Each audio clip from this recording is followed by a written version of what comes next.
ओम नमः शिवाय, ओम नमः शिवाय, ओम नमः शिवाय, ओम नमः शिवाय, ओम नमो भगवते वासुदेवाय, ओम देवकी सुत गोविंद वासुदेव जगतपति देहि में तनियम कृष्ण त्वाम अहम शरणम गतः।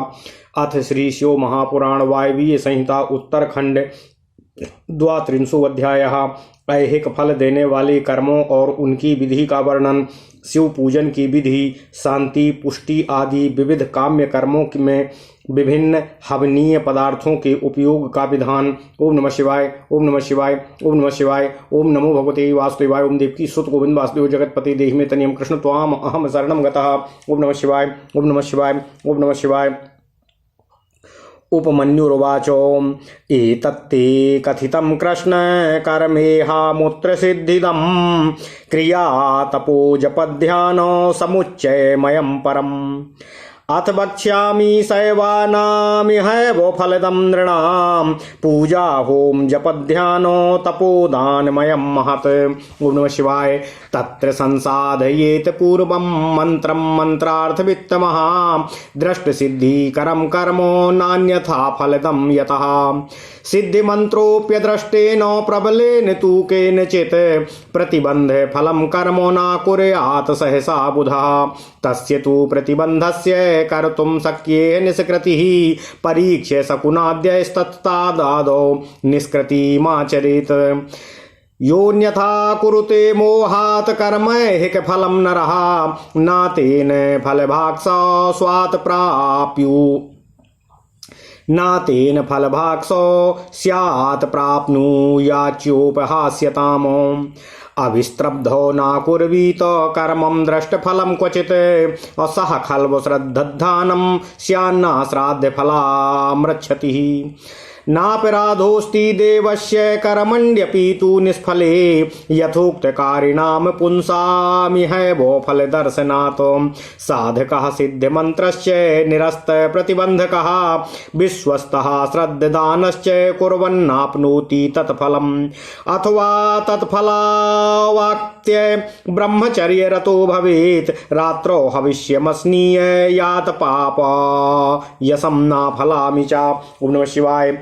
हिंसादि यन्निषिद्धं स्यान्न कुर्यान् मनसापि तत् सदा भस्मानुलिङ्गाप्ताङ्गा शुभेशश्च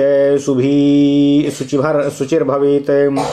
इत्थमाचारवान् भूत्वा स्वानुकूले शुभे हनि पूर्वोक्त लक्षणे देशे पुष्पदामाद्यलङ्कृते अलिप्य सकृता भूमिं हस्तमाना वराम यथा विलीखेत कमले भद्रे दीप्यमानं स्वतेजसा।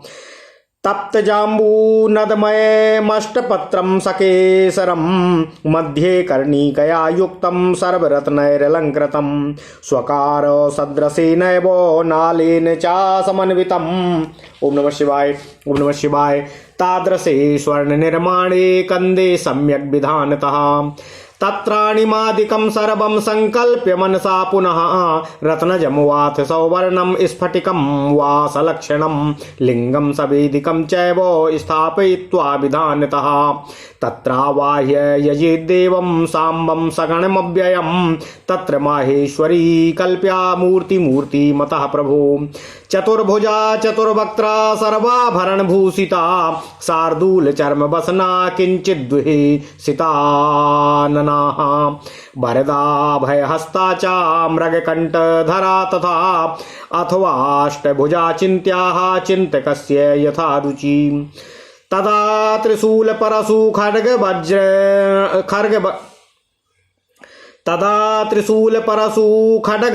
वज्राणि दक्षिणे वामे पाशाङ्कुशौ तद्वत्खेटं नागं च बिभ्रति बालार्को सदृशप्याख्या प्रतिवक्त्रं त्रिलोचना तस्याः पूर्वमुखं सौम्यं स्वकारा सद्रसप्रभम्। दक्षिणं नीलजीमूतो सदृशं घोरदर्शनम् उत्तरं विद्रुं प्रख्यं नीलालकविभूषितं पश्चिमं पूर्णचन्द्राभं सौम्यमिन्दुकलाधरं तदङ्कमण्डलारूढा शक्तिर्माहेश्वरी परा। महालक्ष्मीरिति ख्याता श्यामा सर्वमनोहरा मूर्तिं कृत्वैवमाकारां सकलीकृत्य चाकृताम् मूर्तिमन्तमथावाह्य यजेत परं कारणं स्नानार्थे कल्पये तत्र पंचगव्यं तु कापिलं पंचामृतं चापूर्णानि बीजानि च विशेषतः पुरस्तान् मण्डलं कृत्वा रत्नचूर्णाद्यलङ्कृतम्। ओम नमः शिवाय। कर्णिकायां प्रविन्यस्येदीशान कल संपुनः सद्यादि कलसान्यश्चात् परितस्तस्य कल्पयेतो ततो विद्ये सकलासानष्टौ पूर्वादिवत् क्रमात् तीर्थाम्बुपूरितानि कृत्वा सूत्रेणावेष्ट्य पूर्ववतो पुण्यद्रव्याणि निक्षिप्य समन्त्रं सविधानकम् दुकूलाद्येन वस्त्रेण समाच्छाद्यो समन्ततः सर्वत्र मन्त्रं विन्यस्य तत्तन्मन्त्र पुरस्सरं स्नानकाले तु सम्प्राप्ते सर्वमङ्गलनिःश्वने पञ्चगव्यादिभिश्चैव स्नापयेत परमेश्वरं ततः कुशोदकाद्यानि स्वर्णरत्नोदकान्यति गंधपुष्पादि सिद्धानि मंत्र सिद्धानि चाक्रमात् उद्योद्यत्रत्य मंत्रेण तो तैस्तै स्नाप्य महेश्वरं गंधपुष्पादि दीपाश्च पूजा कर्म समाचरेत अफलावरः स्यादालेपः एकादश फलोत्तरः सुवर्ण रत्न पुष्पाणि शुभानि सुरभीनि च नीलोत्पलाद्युत्पलानि बिल्वपत्राण्यनेकशः कमलानि च रक्तानि श्वेतान्य पीचा संभवे कृष्ण गुरुद्भवो धूपः सकर्पूराज्य गुग्गुलः कपिलाघृत संसिद्धा दीपाः कर्पूरवर्जिता कपिलाघृत संसिद्धा दीपा कर्पूरवर्तिजाः पंच ब्रह्म षडंगानि पूज्यान्यावरणानि च नैवेद्या पैसा सिद्धा सागुडाज्यो महाचरुः पाटलोत्पलपद्माद्य पानीयं च सुगन्धितं तम् पंचसौगंधकोपेतम तांबूलम च सुसंस्कृतम सुवर्णरत्न सिद्धानि भूषणानि विशेषतः वासांसि च विचित्राणि सूक्ष्माणि च नवानि च दर्शनीयानि देयानि गानवाद्यादिभिः सह। ओम नमः शिवाय। ओम नमः शिवाय। ओम नमः शिवाय। जपश्च मूलमन्त्रश्च लक्षः परमसंख्यया एकावरात्र्युत्तरा च पूजा फलवसादिहो दश संख्या वरो होमः प्रतिद्रव्यं शतोत्तरः घोररूपा शिवश्चिन्त्यो मरणोच्चाटनादिषु शिवलिंगे शिवाग्नौ च हन्यासु प्रतिमासु च चिन्त्यः सौम्यतनुः शम्भु कार्ये शान्तिक पौष्टिके आयसो श्रुवो कार्यो मरणादिषु कर्मसु तदन्यत्र तु सौवर्णो शान्तिकाद्येषु कृत्स्नसः दूर्वया घृत गोक्षीर मिश्रया मधुना तथा चरुणा सघृते नैव केवलम पायसापि वा जुहूयान मृत्यु विजये तिलय रोगोपशान्तये घृतेनोपैसा चैव कमलैर्वाथ केवलैः समृद्धि कामो जुहूयान महादारिद्र्य शान्तये जाति पुष्पेण वस्यार्थी ही जुहूयात्मा यात् सघृतेन तु घृतेनो करवीरश्च कुर्यादाकर्षणं द्विजः तेलैनोच्चाटनं कुर्यात् स्तम्भनं मधुना पुनः स्तम्भनं सरसपेणापि लसूनेन तु पातनं ताडनं रुधिरेण स्यात् खरस्योत्रष्ट चोभयोः मरणोच्चाटने कुर्याद्रोहि बीजैस्तिलान्तुरितः विद्वेषणं च तैलेन कुर्याल्लाङ्गकलस्य तु बन्धनं रोहि बीजेन सेनास्तम्भन्मेव च रक्तसरसोपसन्मिश्रैर्होमद्रव्यैर्शेषतः हस्तैलैर्जुहूयान्दाभिचारिके कटुकी तु संसुक्त कटुकी तो से संयुक्त और कार्पास्थीभिरेव च सरसपैस्तैल सम्मिश्रैर्जुहूयादाभिचारिके औजरोपशान्तिकं क्षीरं सौभाग्यफलदं तथा सर्वसिद्धिकरो होमः औक्षौद्राज्यादधिभिर्युतः क्षीरेण तण्डुलैश्चैव चरुणा केवलेन वा। ओम नमः शिवाय। शान्तिकं पौष्टिकं वापि सप्तभिः समिदादिभिः द्रव्यैर्विशेषतो होमे वस्यमाकर्षणं तथा वस्यमाकर्षणं चैव श्रीपदं च विशेषतः बिल्वपत्रैस्तु हवनम् शत्रोर्विजयदयं तथा समिधा शान्तिकार्येषु पलासौखदिरादिकाः करवीरार्जकजा क्रौर्य कंटकिन्यश्च विग्रहे प्रशान्तः शान्तिकं कुर्यात् पौष्टिकं च विशेषतः निर्घृणः क्रुद्धचिद्धस्य प्रकुर्यादाभिचारिकम् अतीव दुरवस्थायां प्रतीकारान्तरं चन्ते न अतीव दुरवस्थायां प्रतीकारान्तरं च नाचेत आततायीनमुद्दिश्य प्रकुर्यादाभिचारिकम् स्वराष्ट्रपतिमुद्दिश्य नाकुर्यादाभिचारिकम् यद्यस्ति कः सुधर्मिष्ठो मान्यो वा योऽपि कोऽपि वा तमुद्दिश्यापि नो कुर्यादाततायिनमप्युतः मनसा कर्मणा वाचा यो हि कोऽपि शिवाश्रितः स्वराष्ट्रपतिमुद्दिश्य शिवाश्रितमथापि वा कृत्वाभिचारिकं कर्म सद्यो विपिनपते नरः। ओम नमः शिवाय। स्वराष्ट्रपालकं तस्मात् शिवभक्तं चाकञ्चन अनाहिंसाद् नाहिस्यादभिचाराद्यैर् यदीच्छेत सुख मात्मनः अन्यं कमपि चोद्दिश्य कृत्वा वै मरणादिकं पश्चात्तापेन संयुक्तः प्रायश्चित्तं समाचरेतो मानलिंगेऽपि वा कुर्यान्निर्धनो धनवानपि स्वायंभूतेऽथवा लिंगे आर्षके वैदिकेऽपि वा अभावे हेमरत्नानां शक्तौ च तदर्जने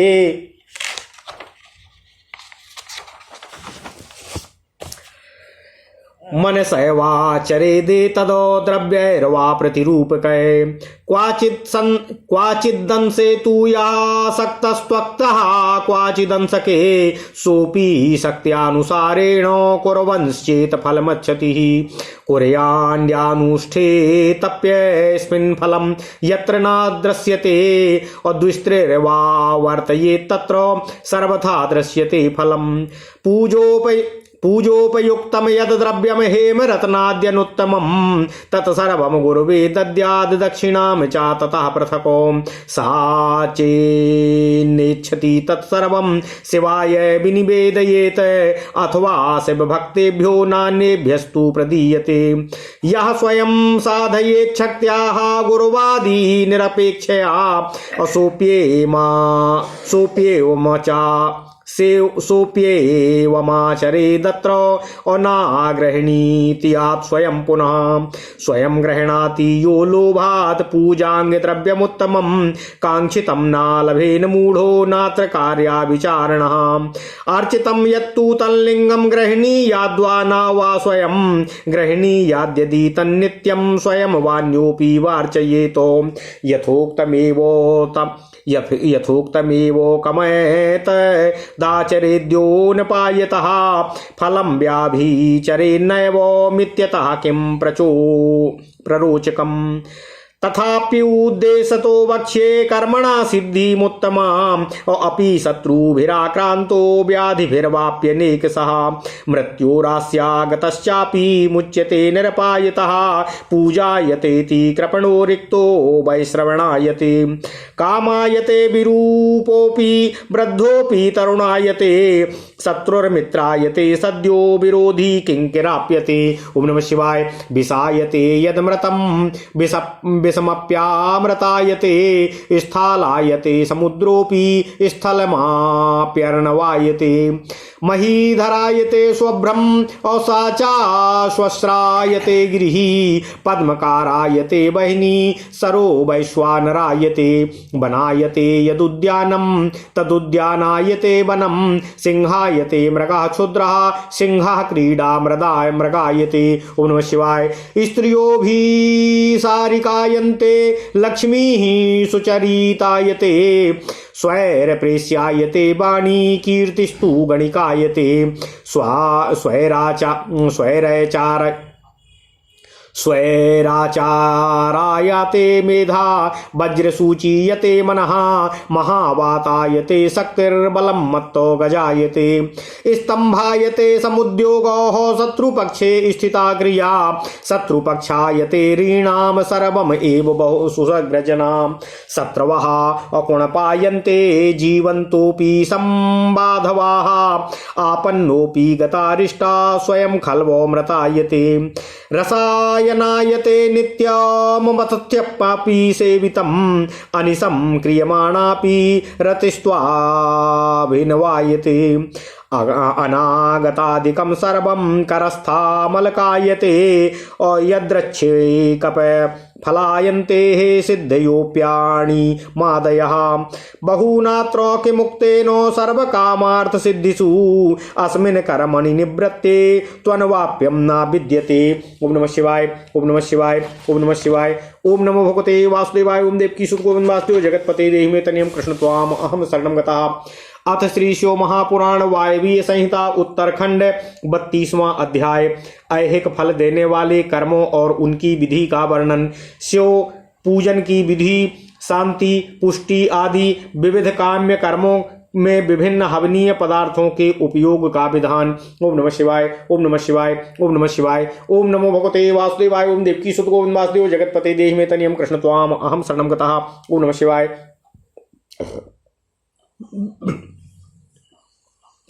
उपमन्यु जी कहते हैं, हे श्री कृष्ण, यह मैंने आपसे इहलोक और परलोक में सिद्धि प्रदान करने वाला क्रम बताया है, जो उत्तम तो है ही, इसमें क्रिया, जप, तप और ध्यान का समुच्चय भी है। हे श्री कृष्ण, अब मैं शिव भक्तों के लिए यही फल देने वाले पूजन, होम, जप, ध्यान, तप और दानमय महान कर्म का वर्णन करता हूँ। मंत्रार्थ के श्रेष्ठ ज्ञाता को चाहिए कि वह पहले मंत्र को सिद्ध करे, अन्यथा इष्ट सिद्धि कारक कर्म भी फलदायी नहीं होता है। मंत्र सिद्ध कर लेने पर भी जिस कर्म का फल किसी प्रबल अदृष्ट के कारण प्रतिबद्ध हो, उसे विद्वान पुरुष सहसा ना करे। उस प्रतिबंध का यहाँ निवारण किया जा सकता है। कर्म करने के पहले ही शकुन आदि करके उसकी परीक्षा कर लें और प्रतिबंधक का पता लगने पर उसे दूर करने का प्रयत्न करना चाहिए। हे श्री कृष्ण, जो मनुष्य ऐसा ना करके मोहवश ऐहिक फल देने वाले कर्म का अनुष्ठान करता है, वह उसके फल का भागी नहीं होता है और जगत में उपहास का पात्र बनता है। हे श्री कृष्ण, जिस पुरुष को विश्वास न हो, वह ऐहिक फल देने वाले कर्म का अनुष्ठान कभी न करे, क्योंकि उसके मन में श्रद्धा नहीं रहती है और श्रद्धाहीन पुरुष को उस कर्म का फल कभी भी प्राप्त नहीं होता है। हे श्री कृष्ण, किया गया कर्म निष्फल हो जाए तो भी उसमें देवता का कोई अपराध नहीं होता है, क्योंकि शास्त्रोक्त विधि से ठीक ठीक कर्म करने वाले पुरुषों को यही फल की प्राप्ति देखी जाती है। हे श्री कृष्ण, जिसने मंत्र को सिद्ध कर लिया है, प्रतिबंधक को दूर कर दिया है, मंत्र पर विश्वास रखता है और मन में श्रद्धा से युक्त है, वह साधक कर्म करने पर उसके फल को अवश्य प्राप्त करता है। हे श्री कृष्ण, उस कर्म के फल की प्राप्ति के लिए ब्रह्मचर्य परायण होना चाहिए। रात में हविष्य भोजन करे, खीर या फल खाकर रहे। हिंसा आदि जो निषिद्ध कर्म हैं उन्हें मन से भी न करे। सदा अपने शरीर में भस्म लगाए, सुंदर एवं पवित्र वेशभूषा धारण करे और मन से भी पवित्र रहे। हे श्री कृष्ण, इस प्रकार आचारवान होकर अपने अनुकूल शुभ दिन में पुष्पमाला आदि से अलंकृत पूर्वोक्त लक्षण वाले स्थान में एक हाथ भूमि को गोबर से लीपकर वहां बिछे हुए भद्रासन पर कमल अंकित करे जो अपने तेज से प्रकाशमान हो। हे श्री कृष्ण, वह तपाए हुए स्वर्ण के समान रंग वाला हो, उसमें 8 दल हों और केसर भी बना हो। मध्य भाग में वह कर्णिका से युक्त और संपूर्ण रत्नों से अलंकृत हो, उसमें अपने आकार के समान ही नाल, ओम नमः शिवाय, होनी चाहिए। वैसे स्वर्ण निर्मित कमल पर सम्यक विधि से मन ही मन अणिमा आदि सब सिद्धियों की भावना करे, फिर उस पर रत्न का, सोने का अथवा स्फटिक मणि का उत्तम लक्षणों से युक्त वेदी सहित शिवलिंग स्थापित करे। उसमें विधि पूर्वक पार्षदों सहित अविनाशी सांब सदाशिव का आवाहन और पूजन करे। फिर वहां साकार भगवान महेश्वर की भावनामयी मूर्ति का निर्माण करे, जिसके 4 भुजाएं और 4 मुख हों। वह सब आभूषणों से विभूषित हो, उसे व्याघ्र चर्म पहनाया गया हो, उसके मुख पर कुछ कुछ हास्य की सी छटा हो रही हो, उसने अपने दोनों हाथों में वरद और अभय की मुद्रा धारण की हो और शेष 2 हाथों में मृग मुद्रा और टंक ले रखे हों, अथवा उपासक की रुचि के अनुसार अष्टभुजा मूर्ति की भी भावना करनी चाहिए या की जा सकती है। हे श्री कृष्ण, उस दशा में वह मूर्ति अपने दाहिने हाथों में त्रिशूल, परशु, खड्ग और वज्र लिए हो और बाएं 4 हाथों में पास, अंकुश, खेट और नाग धारण करती हो। उनकी अंगकांति प्रातः काल के सूर्य की भांति लाल हो और वह अपने प्रत्येक मुख में 3-3 नेत्र धारण करती हो। उस मूर्ति का पूर्ववर्ती मुख सौम्य तथा अपनी आकृति के अनुरूप ही कांतिमान हो। दक्षिणवर्ती मुख नील मेघ के समान श्याम और देखने में भयंकर है। उत्तरवर्ती मुख मूंगे के समान लाल और सिर की नीली अलकें उसकी शोभा बढ़ाती हों। ओम नमः शिवाय। हे श्री कृष्ण, पश्चिमवर्ती मुख पूर्ण चंद्रमा के समान उज्ज्वल, सौम्य और चंद्रकलाधारी है। उस शिव मूर्ति के अंक में पराशक्ति माहेश्वरी देवी शिवा आरूढ़ हैं। उनकी अवस्था 16 वर्ष की सी है। वे सबका मन मोहने वाली हैं और महालक्ष्मी के नाम से विख्यात हैं। हे श्री कृष्ण, इस प्रकार भावनामयी मूर्ति का निर्माण और पद्धति क्रम से सकलीकरण करके उसमें मूर्तिमान परम कारण भगवान शिव का आवाहन और पूजन करें। वहां स्नान कराने के लिए कपिला गाय के पंचगव्य और पंचामृत का संग्रह करें। विशेषतः चूर्ण और बीज को भी एकत्र करें। फिर पूर्व दिशा में मंडल बनाकर उसे रत्न चूर्ण आदि से अलंकृत करके कमल की कर्णिका में ईशान कलश की स्थापना करें। इसके बाद उसके चारों ओर सद्योजात आदि मूर्तियों के कलशों की स्थापना करें। हे श्री कृष्ण, उसके बाद पूर्व आदि 8 दिशाओं में क्रमशः विद्वेश्वर के 8 कलशों की स्थापना करके उन सबको तीर्थ के जल से भर दें और कंठ में सूत लपेट दें। फिर उसके भीतर पवित्र द्रव्य छोड़कर मंत्र और विधि के साथ साड़ी या धोती आदि वस्त्र से उन सब कलशों को चारों ओर से ढक दें। ओम नमः शिवाय। इसके बाद मंत्रोच्चारण पूर्वक उन सब में मंत्रन्यास करके स्नान का समय आने पर सब प्रकार के मांगलिक शब्दों और वाद्यों के साथ पंचगव्य आदि के द्वारा परमेश्वर भगवान शिव को स्नान कराएं। शुद्धोदक, स्वर्णोदक और रत्नोदक आदि को जो गंध पुष्प आदि से वासित और मंत्र सिद्ध हो क्रमशः लेकर मंत्रोच्चारण पूर्वक उनके द्वारा महेश्वर को नहलाएं। ओम नमः शिवाय। फिर गंध, पुष्प और दीप आदि निवेदन करके पूजा कर्म संपन्न करें। आलेपन या उबटन कम से कम एक पल और अधिक से अधिक 11 पल हो। सुंदर, सुवर्णमय और रत्नमय पुष्प अर्पित करें। सुगंधित नील कमल, नील कुमुद, अनेकशः बिल्वपत्र, लाल कमल और श्वेत कमल भी शंभु को चढ़ाएं। काला गुरु के धूप को कपूर, घी और गुग्गुल से युक्त करके भगवान शिव को निवेदन करें। ओम नमः शिवाय। हे श्री कृष्ण, कपिला गाय के घी से युक्त दीपक में कपूर की बत्ती बनाकर रखें और उसे जलाकर देवता के सम्मुख दिखाएं। ईशान आदि 5 ब्रह्म की, 6 अंगों की और 5 आवरणों की पूजा करनी चाहिए। हे श्री कृष्ण, दूध में तैयार किया हुआ पदार्थ नैवेद्य के रूप में निवेदनीय है। गुड़ और घी से युक्त महाचरु का भी भोग लगाना चाहिए। पाटल, उत्पट और कमल आदि से सुवासित जल पीने के लिए देना चाहिए। 5 प्रकार की सुगंधों से युक्त तथा अच्छी तरह लगाया गया तांबूल मुख शुद्धि के लिए निवेदन करना चाहिए। सुवर्ण और रत्नों के बने हुए आभूषण, नाना प्रकार के रंग वाले नूतन महीन वस्त्र जो दर्शनीय हों, इष्ट देव को निवेदन करना चाहिए। उस समय गीत, वाद्य और कीर्तन आदि भी करना चाहिए। ओम नमः शिवाय।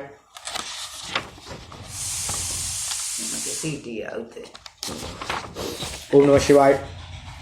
मूल मंत्र का 1 लाख जप करना चाहिए। पूजा कम से कम 1 बार नहीं तो 2 बार या 3 बार करनी चाहिए, क्योंकि अधिक का फल अधिक होता है और कम का फल कम प्राप्त होता है। होम सामग्री के लिए जितने द्रव्य हों उनमें से प्रत्येक द्रव्य की कम से कम 10 और अधिक से अधिक 100 आहुतियाँ देनी चाहिए। अभिचार आदि कर्म में भगवान शिव के घोर रूप का चिंतन करना चाहिए। शांति कर्म या पौष्टिक कर्म करते समय शिवलिंग में, शिवाग्नि में तथा अन्य प्रतिमाओं में भगवान शिव के सौम्य रूप का ध्यान करना चाहिए। हे श्री कृष्ण, अभिचार आदि कर्मों में लोहे के बने हुए श्रुक और श्रुवा का उपयोग नहीं करना चाहिए। अन्य शांति आदि कर्मों में सुवर्ण के अथवा यज्ञीय काष्ठ के श्रुक और श्रुवा बनाने चाहिए। मृत्यु पर विजय पाने के लिए घी, दूध में मिलाई हुई दूर्वा से, मधु से, घृतयुक्त चारू से अथवा केवल दूध से ही हवन करना चाहिए। हे श्री कृष्ण, तथा रोगों की शांति के लिए तिलों की आहुति देनी चाहिए। समृद्धि की इच्छा रखने वाले पुरुष महान दारिद्र्य की शांति के लिए घी, दूध अथवा केवल कमल के फूल से होम करें। अभिचार कर्म का इच्छुक पुरुष घृतयुक्त जाति पुष्प, चमेली या मालती के फूल से हवन करे। ओम नमः शिवाय। हे श्री कृष्ण, द्विज को चाहिए कि वह घृत और करवीर पुष्पों की आहुति, तेल की आहुति और मधु की आहुति से इन कर्मों को संपन्न करे। तंत्र शास्त्रीय अभिचार कर्मों में सारसप, लहसुन, तिल मिश्रित रोहि बीज, लांगलक, तैल, शोणित आदि का प्रयोग करना चाहिए। अभिचार कर्म में हस्तचालित यंत्र से तैयार किए गए तेल की आहुति देनी चाहिए। कुटकी की भूसी, कपास की ढोड़ तथा तैल मिश्रित सरसों की भी आहुति दी जा सकती है। दूध की आहुति ज्वर की शांति करने वाली तथा सौभाग्य रूप फल प्रदान करने वाली होती है। ओम नमः शिवाय। ओम नमः शिवाय। ओम नमः शिवाय। हे श्री कृष्ण, मधु, घी और दही को परस्पर मिलाकर इनसे दूध और चावल से अथवा केवल चरु से किया गया होम संपूर्ण सिद्धियों को देने वाला होता है। 7 प्रकार की समिधा आदि से शांतिक अथवा पौष्टिक कर्म भी संपन्न करें। विशेषतः द्रव्यों द्वारा होम करने पर वश्य और आकर्षण की सिद्धि होती है। बिल्व पत्रों का हवन वशीकरण तथा आकर्षण का साधन और लक्ष्मी की प्राप्ति कराने वाला होता है। साथ ही वह शत्रु पर विजय प्रदान कराता है। ओम नमः शिवाय। हे श्री कृष्ण, शांति कार्य में पलाश और खैर आदि की समिधाओं का होम करना चाहिए। क्रूरतापूर्ण कर्म के करने पर कनेर और आक की समिधाएं होनी चाहिए। लड़ाई झगड़े में कटीले पेड़ों की समिधाओं का हवन करना चाहिए। शांति और पुष्टि कर्म में विशेषतः शांत चित्त पुरुष ही करें। जो निर्दय और क्रोधी हों उसी को अभिचारिक कर्म में प्रवृत्त होना चाहिए, वह भी उस दशा में जबकि दुर्वस्था चरम सीमा को पहुंच गई हो और उसके निवारण का दूसरा कोई उपाय न रह गया हो। आतताई को नष्ट करने के उद्देश्य से अभिचारिक कर्म करना चाहिए। ओम नमः शिवाय। हे श्री कृष्ण, अपने राष्ट्र के स्वामी को हानि पहुंचाने के उद्देश्य से अभिचारिक कर्म कदापि नहीं करना चाहिए। यदि कोई आस्तिक, परम धर्मात्मा और माननीय पुरुष हो, उससे यदि कभी आतताईपन का कार्य हो जाए तो भी उसको नष्ट करने के उद्देश्य से अभिचारिक कर्म का प्रयोग नहीं करना चाहिए। जो कोई भी मन, वाणी और क्रिया द्वारा भगवान शिव के आश्रित हो, उसके तथा राष्ट्र स्वामी के उद्देश्य से भी अभिचारिक कर्म करके मनुष्य शीघ्र ही पतित हो जाता है। इसलिए कोई भी पुरुष जो अपने लिए सुख चाहता हो, अपने राष्ट्रपालक राजा की तथा शिव भक्त की अभिचार आदि के द्वारा हिंसा न करे। दूसरे किसी के उद्देश्य से भी अभिचार आदि का प्रयोग करने पर पश्चाताप से युक्त हो प्रायश्चित करना चाहिए। ओम नमः शिवाय। निर्धन या धनवान पुरुष भी बाणलिंग, नर्मदा से प्रकट हुए शिवलिंग, स्वयं भूलिंग, ऋषियों द्वारा स्थापित लिंग या वैदिक लिंग में भगवान शिव की पूजा करे। जहाँ ऐसे लिंग का अभाव हो वहाँ सुवर्ण और रत्न के बने हुए शिवलिंग में पूजा करनी चाहिए। यदि सुवर्ण और रत्नों के उपार्जन की शक्ति न हो तो ओम नमः शिवाय।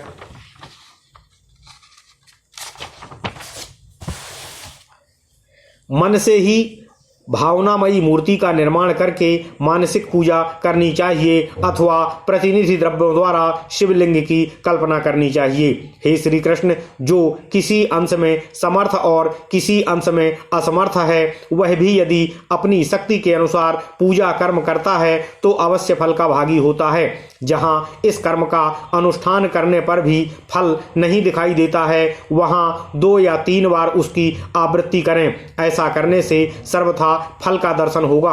पूजा के उपयोग में आया हुआ जो सुवर्ण, रत्न आदि उत्तम द्रव्य हो, वह सब गुरु या आचार्य को देना चाहिए तथा उसके अतिरिक्त दक्षिणा भी आचार्य को देनी चाहिए। ओम नमः शिवाय। यदि गुरु नहीं लेना चाहते हो तो वह सब वस्तु भगवान शिव को ही समर्पित कर दें अथवा शिव भक्त को दे दें। इनके सिवा दूसरों को देने का विधान नहीं है। जो पुरुष गुरु आदि की अपेक्षा न रखकर स्वयं यथाशक्ति पूजा संपन्न करता है, वह भी ऐसा ही आचरण करे। पूजा में चढ़ाई हुई वस्तु स्वयं कभी न ले। जो मूढ़ लोभवश पूजा के अंगभूत उत्तम द्रव्य को स्वयं ग्रहण कर लेता है, वह अभीष्ट फल को कभी भी प्राप्त नहीं कर पाता है। इससे अन्यथा विचार नहीं करना चाहिए। हे श्री कृष्ण, किसी के भी द्वारा पूजित शिवलिंग को मनुष्य ग्रहण करे या न करे, यह उसकी इच्छा पर निर्भर है। यदि ले तो स्वयं नित्य उसकी पूजा करे अथवा उसकी प्रेरणा से दूसरा कोई उसकी पूजा करे। जो पुरुष इस कर्म का शास्त्रीय विधि के अनुसार ही निरंतर अनुष्ठान करता है, वह फल पाने से कभी वंचित नहीं रहता है। इससे बढ़कर प्रशंसा की और कोई दूसरी बात नहीं है। यद्यपि मैं संक्षेप से कर्म जनित उत्तम सिद्धि की महिमा का वर्णन करता हूँ, इससे शत्रुओं अथवा अनेक प्रकार की व्याधियों का शिकार होकर और मौत के मुंह में पड़कर भी मनुष्य बिना किसी विघ्न बाधा के मुक्त हो जाता है। अत्यंत कृपण भी, उदार और निर्धन भी कुबेर के समान हो जाता है। कुरूप भी कामदेव के समान सुंदर और बूढ़ा भी जवान हो जाता है। शत्रु क्षण भर में मित्र और विरोधी भी किंकर हो जाता है। ओम नमः शिवाय। हे श्री कृष्ण, अमृत विष के समान और विष भी अमृत के समान हो जाता है। समुद्र भी स्थल और स्थल भी समुद्रवत हो जाता है। गड्ढा पहाड़ जैसा ऊंचा और पर्वत भी गड्ढे के समान नीचा हो जाता है। अग्नि सरोवर के समान शीतल और सरोवर भी अग्नि के समान दाहक बन जाता है। उद्यान जंगल और जंगल उद्यान हो जाता है। क्षुद्र मृग सिंह के समान शौर्यशाली और सिंह भी क्रीड़ा मृग के समान आज्ञापालक हो जाता है। ओम नमः शिवाय। हे श्री कृष्ण, स्त्रियां अभिसारिका बन जाती हैं, अधिक प्रेम करने लगती हैं और लक्ष्मी सुस्थिर हो जाती है। वाणी इच्छानुसार दासी बन जाती है और कीर्ति गणिका के समान सर्वत्र गामिनी हो जाती है। बुद्धि स्वेच्छानुसार विचार करने वाली और मन हीरे के छेदने वाली सुई के समान सूक्ष्म हो जाता है। शक्ति आंधी के समान प्रबल हो जाती है और बल मत्त गजराज के समान पराक्रमशाली हो जाता है। शत्रु पक्ष के उद्योग और कार्य स्तब्ध हो जाते हैं तथा शत्रुओं के समस्त सुहृदगण उनके लिए शत्रु पक्ष के समान हो जाते हैं। शत्रु बंधु बांधवों सहित जीते जी मुर्दे के समान हो जाते हैं और सिद्ध पुरुष स्वयं आपत्ति में पड़कर भी अरिष्ट रहित संकट मुक्त हो जाता है, अमरत्व सा प्राप्त कर लेता है। उसका खाया हुआ अपथ्य भी उसके लिए सदा रसायन का काम देता है। निरंतर रति का सेवन करने पर भी वह नया सा ही बना रहता है। भविष्य आदि की सारी बातें उसे हाथ पर रखे हुए आंवले के समान प्रत्यक्ष दिखाई देती हैं और अणिमा आदि सिद्धियां भी इच्छा करते ही फल देने लगती हैं। इस प्रकार इस विषय में बहुत कहने से क्या लाभ है। इस कर्म का संपादन कर लेने पर संपूर्ण अभिलषित सिद्धियों में कोई भी ऐसी सिद्धि नहीं है जो अलभ्य रहती हो। ओम नमः शिवाय। ओम नमः शिवाय। इति श्री शिव महापुराणे सप्तम्याम वायवीय संहितायाम उत्तरखंडे ऐहिक सिद्धि कर्म वर्णन नाम 32वां अध्याय। इस प्रकार श्री शिव महापुराण के अंतर्गत 7वीं वायवीय संहिता के उत्तरखंड में ऐहिक सिद्धि कर्म वर्णन नामक 32वां अध्याय पूर्ण हुआ। ओम नमः शिवाय। ओम नमः शिवाय। ओम नमः शिवाय। ओम नमो भगवते वासुदेवाय। ओम देवकी सुत गोविंद वासुदेव जगतपति देहि में तनियम कृष्ण त्वाम अहम शरणम गता।